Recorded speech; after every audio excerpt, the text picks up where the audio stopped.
I think the freedom part is pretty easy for everyone to understand.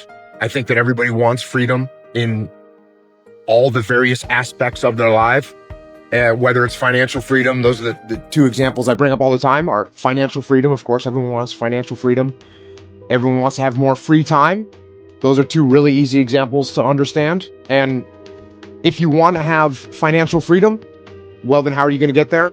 The answer is you have to have financial discipline. And same thing with more free time. If you want to have more free time, then you have to have a more disciplined time management schedule. And you have to have discipline in your life to say no to the things that aren't actually moving you towards whatever goals you have.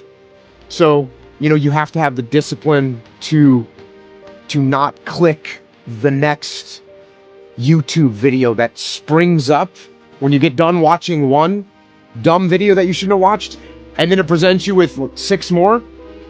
Don't click on those. Go and do something else and do something productive. It is definitely counterintuitive because, one of the things you were just talking about is sleeping in the morning, right?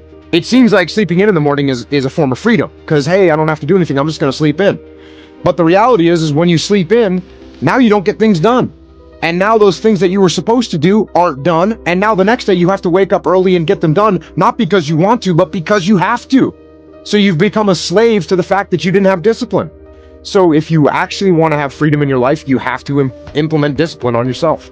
The actions are the actual things that I do in my life, from workouts to what I eat, to how I sleep, to how I recover from injuries, to how I actually manage my day and train. So that's the way it's broken up. And like I said, it's different from any book that I've ever seen.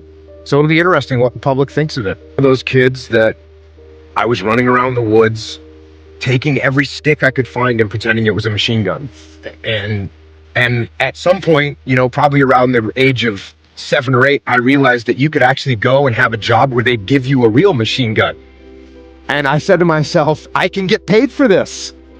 So eventually figured out what the SEAL teams were. I liked being in the water, and the SEAL teams were obviously the maritime component of special operations.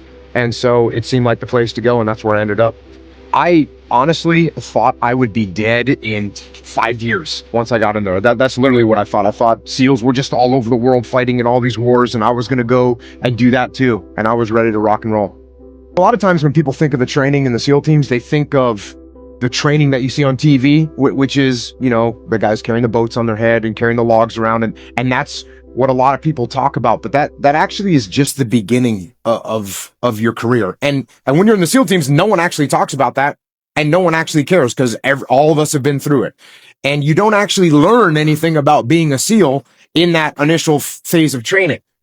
And so, yeah, you go through that training, a bunch of people quit. That's cool.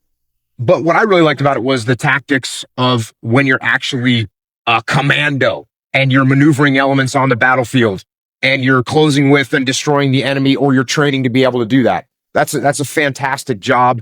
It's fun. It changes all the time. It's dynamic. And yeah, it's really hard to find a replacement for that in the civilian sector.